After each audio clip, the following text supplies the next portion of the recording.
আমরা পশ্চিমবঙ্গ মুক্ত শিক্ষা পর্ষদ থেকে ক্লাস 8-এর 2021 সালে অঙ্কের যে মডেল অ্যাক্টিভিটি টাস্কটা দেওয়া হয়েছে সেটাকে নিয়ে আলোচনা করব।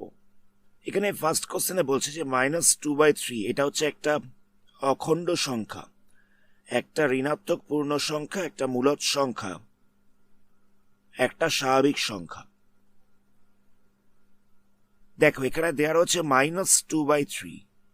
এবার প্রথম অপশনে বলছে অখণ্ড সংখ্যা। এটা অখণ্ড সংখ্যা কি করে হবে? এটা তো ফ্র্যাকশনে রয়েছে, এটা তো ভগ্নাংশ দেয়া রয়েছে। তো এটা যেহেতু ভগ্নাংশ রয়েছে তাই এটা অখণ্ড সংখ্যা নয়। নেক্সট বলছে ঋণাত্মক পূর্ণ সংখ্যা। তো এখানে তো ভগ্নাংশ দেওয়া রয়েছে, এটা পূর্ণ সংখ্যা কি করে হবে? ঋণাত্মক ঠিক আছে, কিন্তু পূর্ণ সংখ্যা তো নয় এটা। নেক্সট বলছে স্বাভাবিক সংখ্যা। স্বাভাবিক সংখ্যা বলতে হচ্ছে 1, 2, 3, 4 এগুলোকে বোঝাচ্ছে স্বাভাবিক সংখ্যা। কিন্তু এটা দেখা যাচ্ছে যে এটা ভগ্নাংশ রয়েছে, তাহলে এটা স্বাভাবিক সংখ্যাও নয়। তাহলে পড়ে থাকছে মূলদ সংখ্যা। অপশন সি হচ্ছে কারেক্ট। তো মূলদ সংখ্যার ডেফিনেশন কি? যে সমস্ত সংখ্যাগুলোকে p/q এরকম ভগ্নাংশ আকারে লেখা যায়, মানে p/q এরকম আকারে লেখা যায়, সেটাকে বলা হবে মূলদ সংখ্যা। ধরে নেওয়া যাক একটা জায়গায় রয়েছে 27। তো 27টাকে লিখতে পারি 27/1, মানে আমি এটাকে p/q এইরকম আকারে লিখতে পারি। তাহলে এটা হচ্ছে মূলদ সংখ্যা। আবার ধরে নেওয়া যাক √5। তো 5-এর দেখবে √ওভার করা যায় না, তাহলে এটা কিন্তু মূলদ সংখ্যা নয়। আবার ধরে নেওয়া যাক √25। আমরা এর √ওভার করতে পারবো। এর √ওভার করলে হচ্ছে 5। 5কে আমরা লিখতে পারি 5/1, মানে এটাকে p/q এই আকারে লেখা যাচ্ছে। সুতরাং এটা হচ্ছে মূলদ সংখ্যা। তো এখানে দেওয়া ছিল -2/3, তাহলে এটা হচ্ছে এটা মূলদ সংখ্যা। তাহলে অপশন সি হচ্ছে কারেক্ট। নেক্সট কোশ্চেন দেখো, এখানে বলছে 2x² + x এত মিটার দৈর্ঘ্য এবং x-3 এত মিটার প্রস্থ বিশিষ্ট একটা আয়তক্ষেত্র রয়েছে। তাহলে বলছে এই যে আয়তক্ষেত্রটার ক্ষেত্রফলটা পাওয়া যাবে তাতে x এর সহগ কত হবে? দৈর্ঘ্য কত দেয়া রয়েছে? দৈর্ঘ্য দেয়া রয়েছে 2x² + x এত মিটার। প্রস্থ কত দেয়া রয়েছে? প্রস্থ দেয়া রয়েছে x-3 মিটার।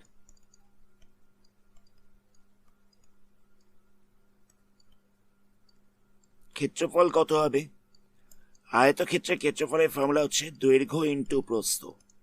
তো দৈর্ঘ্য বলতে কত রয়েছে? 2x² + x।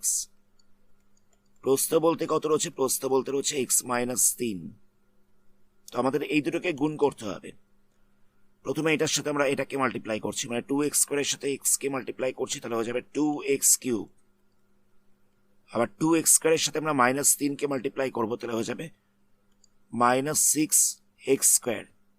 2x² এর সাথে আমরা -3 কে মাল্টিপ্লাই করলাম, তাহলে হয়ে যাচ্ছে -6x²। x এর সাথে x কে মাল্টিপ্লাই করছি, তাহলে কত হবে? এটা হয়ে যাবে x²। x এর সাথে -3 কে মাল্টিপ্লাই করছি, তাহলে কত হবে? এটা হয়ে যাচ্ছে -3x। তাহলে কত পাওয়া যাচ্ছে?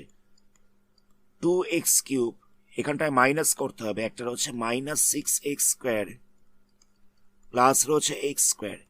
দুটো সাইনটা যেহেতু অপোজিট রয়েছে, একটা প্লাস রয়েছে একটা মাইনাস রয়েছে, তাই সাবট্রাক্ট করব, বিয়োগ করব। তো বিয়োগ করলে কত হচ্ছে? বিয়োগ করলে হয়ে যাচ্ছে 5x²। কোন সাইনটা বড় রয়েছে? নেগেটিভ সাইনটা বড় রয়েছে, তাই এখানে আমরা মাইনাস সাইন দিলাম। তাহলে এখানে হচ্ছে -5x², মাইনাস দিয়ে রয়েছে 3x। তাহলে দেখো এত বর্গমিটার হচ্ছে ক্ষেত্রফলটা, ক্ষেত্রফলটা হচ্ছে এত বর্গমিটার। তো এখানে x এর সহগ কত রয়েছে? x এর সাথে যে সংখ্যাটা রয়েছে সেটাই হচ্ছে সহগ। এখানে রয়েছে -3, মানে সাইনটাকে আমাদের ধরতে হবে।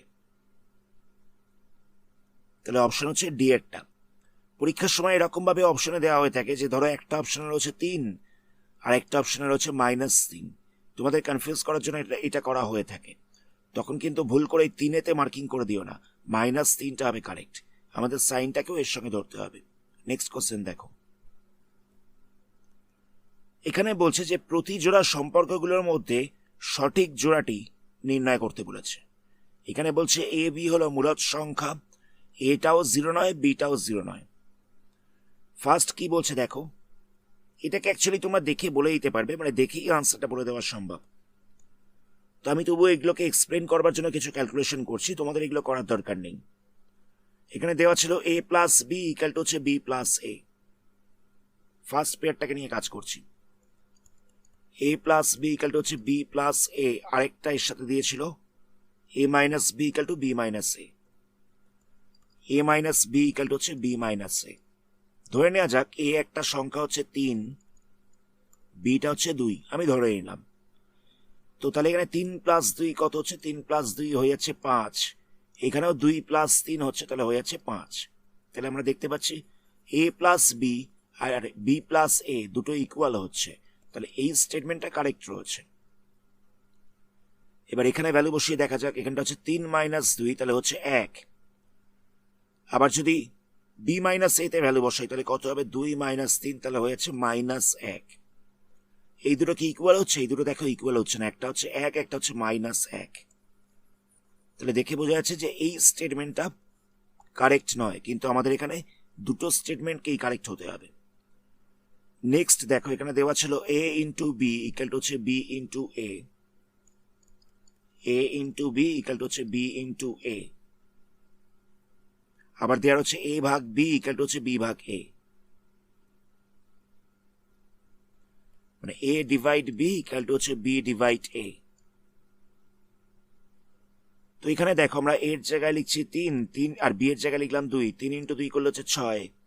এখানেও লিখছি 2 ইন্টু 3, তাহলে হয়ে যাচ্ছে 6। তাহলে এই স্টেটমেন্টটা কারেক্ট আসছে, কিন্তু আমি এ বাই বি করলাম, মানে 3 ভাগ 2 করছি, তাহলে কত হবে, 1.5 হয়ে যাচ্ছে। আর যদি বি ভাগ এ করা যায়, মানে 2 ভাগ 3 করি, তাহলে কত হচ্ছে দেখো, 2/3 মানে হয়ে যাচ্ছে 0.666, এরকম ভাবে চলতে থাকছে। একটা পাওয়া যাচ্ছে 1.5, একটা পাওয়া যাচ্ছে 0.666। তাহলে বলা যেতে পারে এই স্টেটমেন্টটা কারেক্ট নয়। তাহলে এখানেও দেখতে পেলাম যে প্রথম স্টেটমেন্টটা কারেক্ট হচ্ছে, কিন্তু পরেরটা ইনকারেক্ট রয়েছে, তাহলে এই অপশনটাও হবে না। নেক্সট কোশ্চেনে কি বলছে, নেক্সট কোশ্চেনে বলছে যে এ প্লাস বি ইকাল টু হচ্ছে বি প্লাস এ। এই স্টেটমেন্টটা তো কারেক্ট হবে, আমরা কিছুক্ষণ আগেই করলাম, এই যে এখানে আমরা করেছি। আবার এ ভাগ বি ইকাল টু হচ্ছে বি ভাগ এ, এ ডিভাইড বি আর বি ডিভাইড এ, এই দুটো ইকুয়াল হবে না, এই দুটো ইনকারেক্ট হচ্ছে। আমরা এখানে দেখেছি যে এই স্টেটমেন্টটা ইনকারেক্ট হচ্ছে। তাহলে আমরা 3 নম্বরেও দেখছি যে প্রথমটা কারেক্ট রয়েছে, কিন্তু পরেরটা হচ্ছে ইনকারেক্ট। 4 নম্বরটা দেখা যাক। 4 নম্বরে দেওয়া ছিল যে A divide B is not equal to হচ্ছে বি ডিভাইড এ।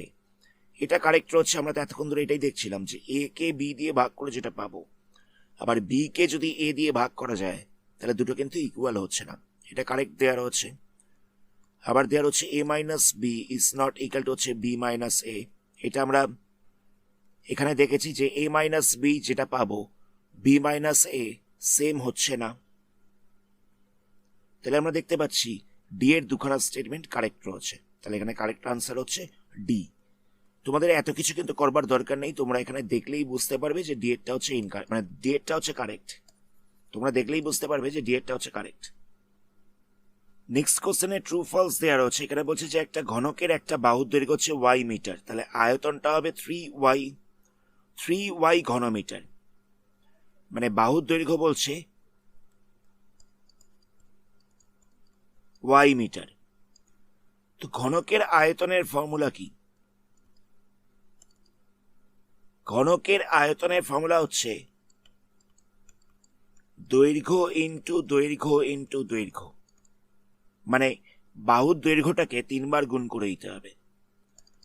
তাহলে এখানটা কত হচ্ছে y into y into y, তাহলে কত পাবে, ওয়াই কিউব হয়ে যাচ্ছে, এত ঘন মিটার হয়ে যাচ্ছে। তাহলে আয়তনটা পাওয়া যাচ্ছে ওয়াই কিউব এত ঘন মিটার, কিন্তু এখানে দেওয়া হচ্ছে 3y ঘনমিটার। তাহলে যে স্টেটমেন্টটা দেওয়া রয়েছে সেটা হচ্ছে ফলস। নেক্সট কোশ্চেনে বলছে যে ও এ আর ও বি লম্ব রয়েছে, ও এর ওপরে ও বিটা লম্ব রয়েছে। এবার বলছে অ্যাঙ্গেল এ ও বি কে সমদ্বিখণ্ডিত করলে যে দুটো কোণ উৎপন্ন হবে তারা পরস্পর হচ্ছে পূরক কোণ।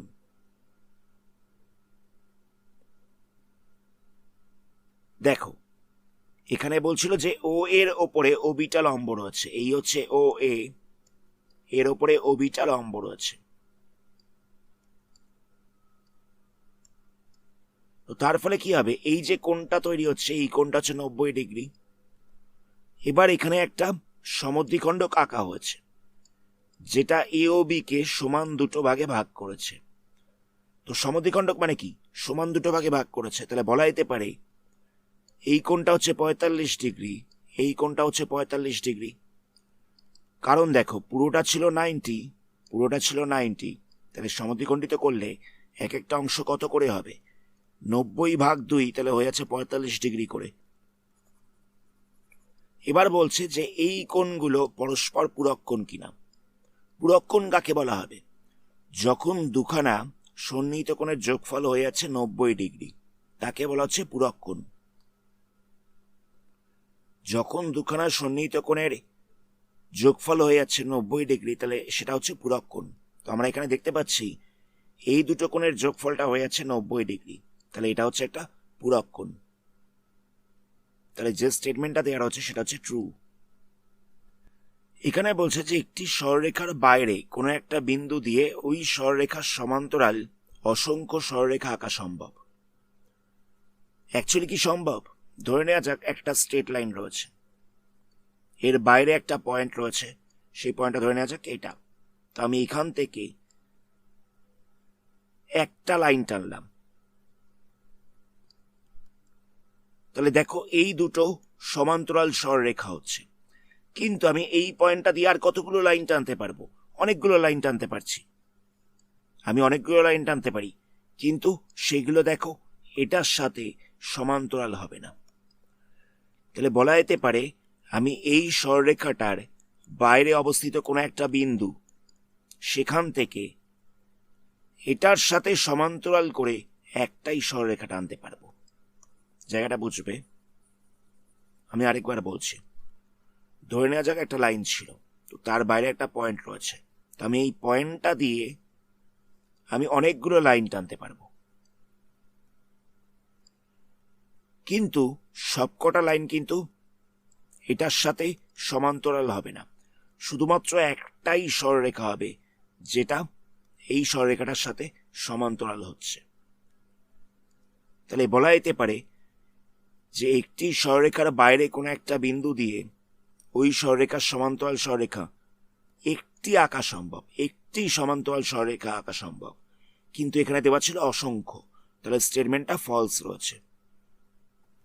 নেক্সট কোশ্চেনে বলছে যে কোনো একটা বিদ্যালয়ে কত পার্সেন্ট ছাত্রছাত্রী ক্রিকেট খেলে, কত পার্সেন্ট ফুটবল খেলে, কতজন ব্যাডমিন্টন খেলে, সেটা এখানে দেওয়া হচ্ছে। কত পার্সেন্ট ক্রিকেট খেলে, কত পার্সেন্ট ফুটবল খেলে, কত পার্সেন্ট ব্যাডমিন্টন খেলে, সেই তথ্যগুলো দেওয়া রয়েছে। এবার বলছে যে যদি এই তথ্যগুলোকে একটা পাই চিত্রে উপস্থাপন করা যায় তাহলে কোন খেলাটা কত ডিগ্রি অ্যাঙ্গেল তৈরি করবে, মানে ক্রিকেটের জন্য কত ডিগ্রি অ্যাঙ্গেল তৈরি হবে, ফুটবলের জন্য কত ডিগ্রি অ্যাঙ্গেল তৈরি হবে, ব্যাডমিন্টনের জন্য কত ডিগ্রি অ্যাঙ্গেল তৈরি হবে। অ্যাঙ্গেলগুলো আমাদের বার করতে বলেছে এবং এই তথ্যগুলোকে পাই চিত্রে উপস্থাপন করতে বলা হয়েছে। তো কি করব,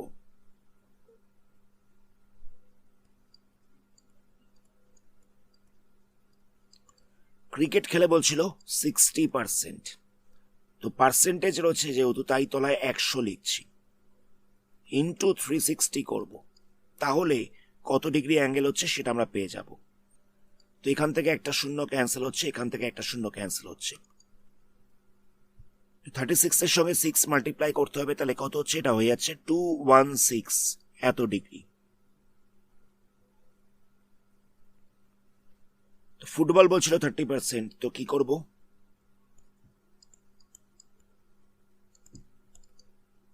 তাহলে এখানটা লিখবো 30/100 ইন্টু লিখবো 360, একটা জিরো ক্যান্সেল হচ্ছে, এখান থেকেও একটা জিরো ক্যান্সেল হচ্ছে, তাহলে মাল্টিপ্লাই করলে হচ্ছে 108 ডিগ্রি।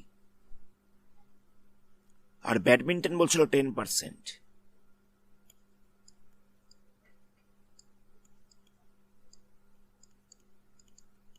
তো কি করব, 10/100 ইন্টু 360 করছি, তো এখান থেকে একটা জিরো ক্যান্সেল করা যাবে, এখান থেকেও একটা জিরো ক্যান্সেল করা যাবে, তাহলে হচ্ছে 36 ডিগ্রি। আমরা অ্যাঙ্গেলগুলো পেয়ে গেছি, এবার আমাদের এটাকে পাই চিত্রে উপস্থাপন করতে হবে। তো কি করব দেখো, কোনগুলো পাওয়া গেছে, কত, 216, 108 আর 36।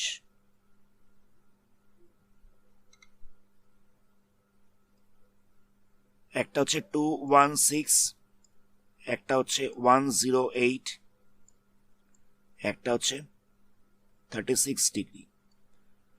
এবার দেখো, একটা চাঁদার সাহায্যে আমরা কি করে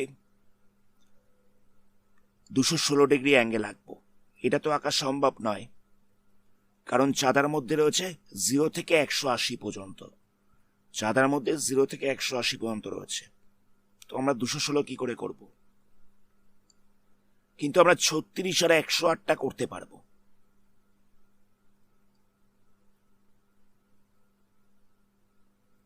তো আমরা এখানে প্রথমে একটা সরলরেখা টানলাম। নেক্সট আমরা কি করছি, এখানে 36 ডিগ্রি মাপটা নিলাম। 36 বলতে হচ্ছে এত পর্যন্ত। 36 ডিগ্রি কোণটা টানা হলো। নেক্সট আমরা কি করব, চাঁদাটাকে এরকম ভাবে বসিয়ে 108 ডিগ্রি কোণটা আঁকছি। 108 ডিগ্রি হচ্ছে এই জায়গায়।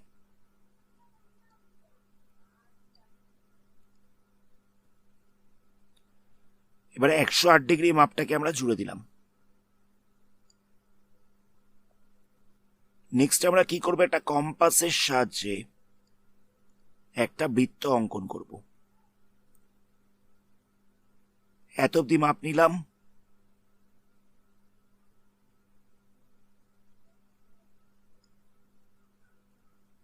এখানে একটা বৃত্ত অঙ্কন করা হচ্ছে।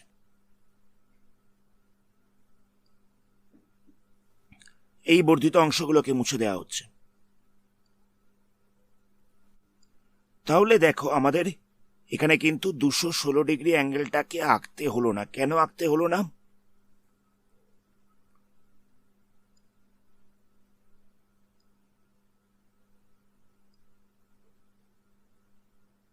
আমরা একটা কোণ 36 ডিগ্রি এঁকেছিলাম, একটা কোণ হচ্ছে 108 ডিগ্রি, সেটাও এঁকেছিলাম। তাহলে অবশিষ্ট যে কোণটা পড়ে থাকবে সেটা হচ্ছে 216 ডিগ্রি। মানে আমরা 36 ডিগ্রি কোণটা এঁকেছিলাম, 108 ডিগ্রি কোণটা এঁকেছিলাম, এবার বাকি যে কোণটা পড়ে রইল এটাই হচ্ছে 216 ডিগ্রি। বুঝতে পারলে কথাটা? তিনটে মাপ দেওয়া ছিল, একটা মাপ হচ্ছে 216, একটা হচ্ছে 108, একটা হচ্ছে 36। তো আমরা দেখলাম যে চাঁদার সাহায্যে 216 ডিগ্রি মাপটা আমরা আঁকতে পারবো না। তো আমরা কি করেছি, 36 ডিগ্রিটাকে আঁকলাম, 108টাকে আঁকলাম। তাহলে বাকি যে কোণটা পড়ে থাকছে সেই কোণটা হয়ে যাচ্ছে 216 ডিগ্রি। তাহলে পাই চিত্রটা হচ্ছে এটা, এটা হচ্ছে পাই চিত্র। তোমরা খাতায় করার সময় এই জায়গাটা লিখে দেবে ব্যাডমিন্টন, এই জায়গাটা লিখে দেবে ফুটবল, এই জায়গাটা লিখে দেবে ক্রিকেট। মানে এই অংশের ছাত্ররা ব্যাডমিন্টন খেলে, এই অংশের ছাত্রছাত্রীরা ফুটবল খেলে, আর এরা ক্রিকেট খেলে। নেক্সট কোশ্চেনে আমাদের এখানে মান নির্ণয় করতে দেওয়া হচ্ছে। তো কি দেওয়া হচ্ছে দেখো, এখানে বলছে x/2 ইকুয়াল টু হচ্ছে 1/2x প্লাস 1, 1/2x প্লাস 1 এটা দেওয়া রয়েছে। আর আমাদের x³ মাইনাস 1/x³ এর মান জিজ্ঞেস করা হচ্ছে।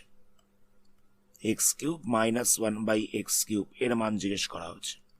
তো আমরা কি করব, যেটা গিভেন ছিল সেটাকে নিয়ে কাজ করছি, এটাকে সাইড চেঞ্জ করছি। তাহলে কত হবে, এটা হয়ে যাবে x/2 মাইনাস হচ্ছে 1/2x ইকুয়াল টু হচ্ছে 1। এটাকে সাইড চেঞ্জ করলাম, তাই মাইনাস হয়ে গেছে, ইকুয়াল টু হচ্ছে 1। তো নেক্সট আমরা কি করব, এই দুটো থেকেই 1/2টাকে কমন নেব। তো 1/2টাকে কমন নিলে কত হচ্ছে, এখানটায় পড়ে থাকছে এক্স, এখানটায় পড়ে থাকছে -1/x। এখান থেকে 1/2টা কমন নিয়েছি, এখান থেকে 1/2টাকে নিয়ে নেওয়া হয়েছে, তাহলে কত পড়ে থাকবে, এখানটায় পড়ে থাকবে এক্স, এখানটায় পড়ে থাকবে 1/x ইকুয়াল টু হচ্ছে 1।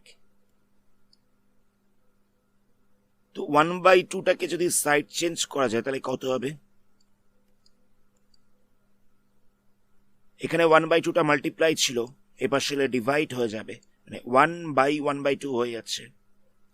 তো ফ্র্যাকশনের ডিভিশনের সময় কি হয়, মাল্টিপ্লাই সাইন দিয়ে উল্টে যায়, তাহলে এটা হয়ে যাবে 2/1, তাহলে এখানটা পাওয়া যাচ্ছে 2।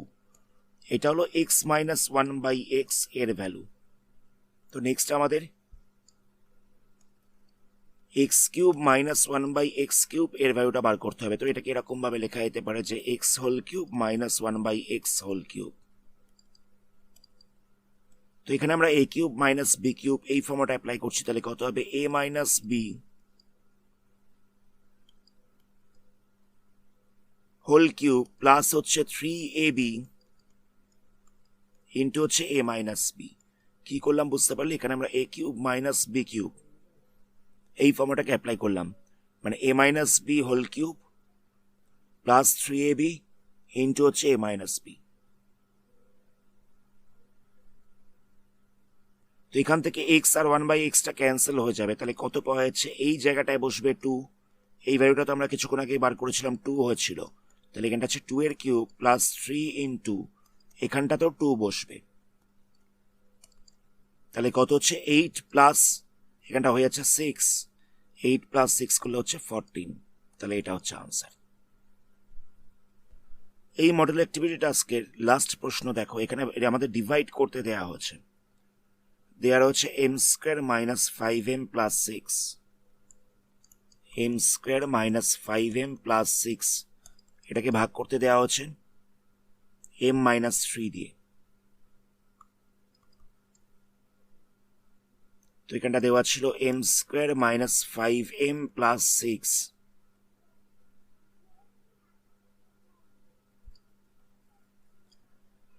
এটাকে ডিভাইড করতে হবে m - 3 দিয়ে।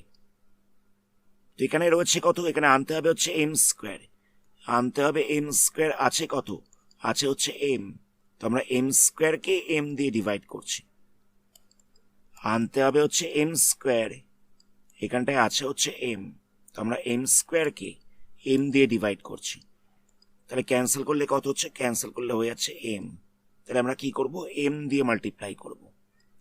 তো m দিয়ে আমরা m কে মাল্টিপ্লাই করছি, তাহলে কত পাবো, এটা হয়ে যাচ্ছে m², আবার m দিয়ে আমরা 3 কে মাল্টিপ্লাই করছি, তাহলে কত হবে, -3m হয়ে যাবে, মানে mটা একবার m এর সাথে মাল্টিপ্লাই করলাম, mটা একবার 3 এর সাথে মাল্টিপ্লাই করলাম। নেক্সট আমরা কি করব, সাইনটাকে চেঞ্জ করব, এখানে ছিল প্লাস, তো সাইন চেঞ্জ করলে হয়ে যাবে মাইনাস, এখানটা ছিল মাইনাস, এটা হয়ে যাবে প্লাস, এখানে প্লাস ছিল মাইনাস হয়ে গেছে, এটা মাইনাস ছিল প্লাস হয়ে গেছে, তো m²টা ক্যান্সেল হয়ে যাচ্ছে, তাহলে -5m + 3m, দুটো সাইনটা অপোজিট রয়েছে, তাই এই দুটোকে আমরা বিয়োগ করব, বিয়োগ করলে হচ্ছে 2m, কোন সাইনটা বড় রয়েছে, নেগেটিভ সাইনটা বড় রয়েছে, তাই এখানটা বসবে -2m, -2m + 6। তো আমাদের আনতে হবে হচ্ছে -2m, আনতে হবে হচ্ছে -2m, কিন্তু আছে হচ্ছে m, তো -2m কে আমরা m দিয়ে ডিভাইড করছি, -2m আনতে হবে, আর আছে হচ্ছে m, তো আমরা -2m কে m দিয়ে ডিভাইড করছি, তাহলে এখানে কত হচ্ছে, mটা ক্যান্সেল হয়ে যাচ্ছে, তাহলে পড়ে থাকছে -2, তাহলে -2 দিয়ে আমরা একবার m কে মাল্টিপ্লাই করবো, তাহলে হয়ে যাবে -2m, -2 দিয়ে আমরা -3 কে মাল্টিপ্লাই করবো, তাহলে হয়ে যাচ্ছে +6, সাইনটা চেঞ্জ করছি, এটা প্লাস হবে, এটা মাইনাস হবে, এটাও ক্যান্সেল হচ্ছে, এটাও ক্যান্সেল হচ্ছে, তাহলে ভাগফল কত হলো,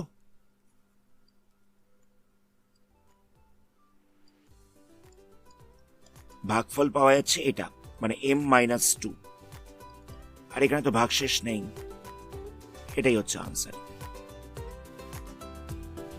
আজকের ভিডিওটা আমরা এখানে স্টপ করছি, এর পরবর্তী পার্টে অন্য কোনো মডেল অ্যাক্টিভিটি টাস্ক নিয়ে আলোচনা করা হবে। ধন্যবাদ।